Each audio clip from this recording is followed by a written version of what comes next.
Hello everyone. In this video I'll be walking you through the gVisor. gVisor is part of Certified Kubernetes Security Specialist exam. So let's get started. So what is gVisor? So here is a link, you can go through it. So gVisor basically is an abstraction layer between your application and your guest kernel or the host kernel. So this is the usually how we run Kubernetes application, but if you introduce gVisor, there's another layer which sits between your application and the host kernel, and it will protect the application or the pod or your deployment to make some strong system calls.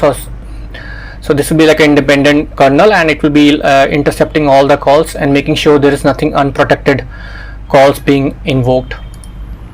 So I'm just following the installation from the gVisor. You can go through the documents, and I have put the links in the slides. So first I'll take this snippet of code and I have to run it on the worker node. So I have 2 node cluster, and this one was the master, and I will take that snippet and paste it on the worker node.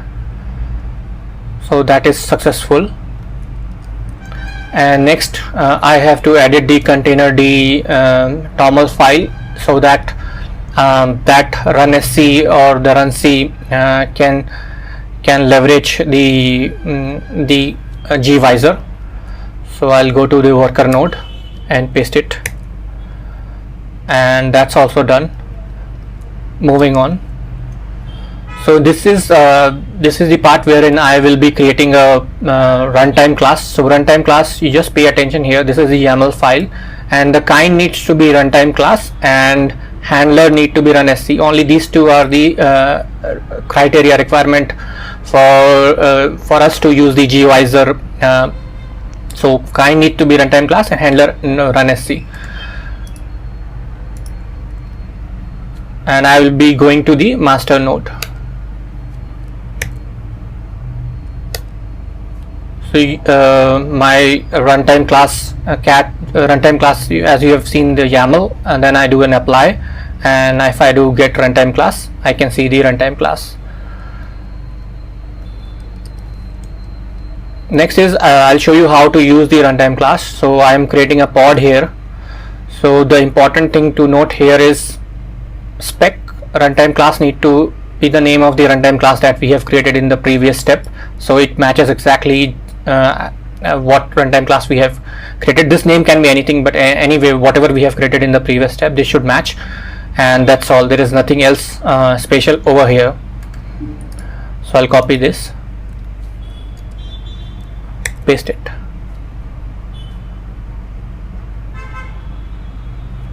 Okay, so I'll have to copy it again. It didn't copy properly. So copy, paste. So if I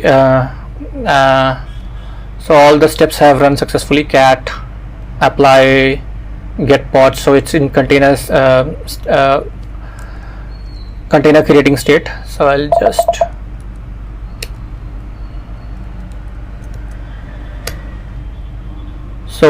this is the pod which I just created, gVisor pod, and it was created 20 seconds ago, and it's running perfectly fine. And how to confirm whether the gVisor is running? So there is a command called dmessage. So I am exec into the gVisor pod and doing a dmessage.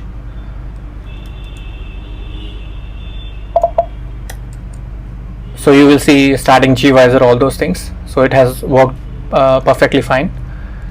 So moving on.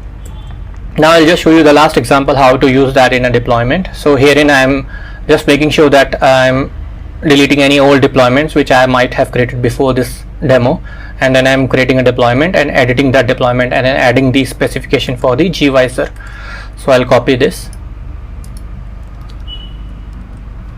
paste it over here, and the deployment has been created. Now I need to do edit, search for spec. Next, so I have to go to the template spec, pods template spec, and add this line, runtime class name, and it should match exactly what I created in the first step. So if I do like this and save this file, so if I do kubectl get pods,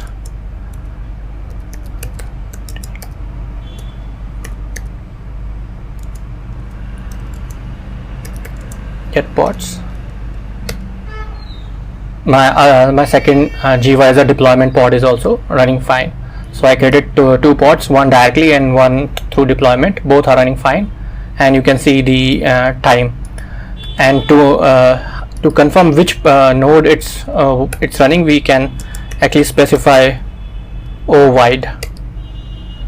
So it's running on the worker node, second node.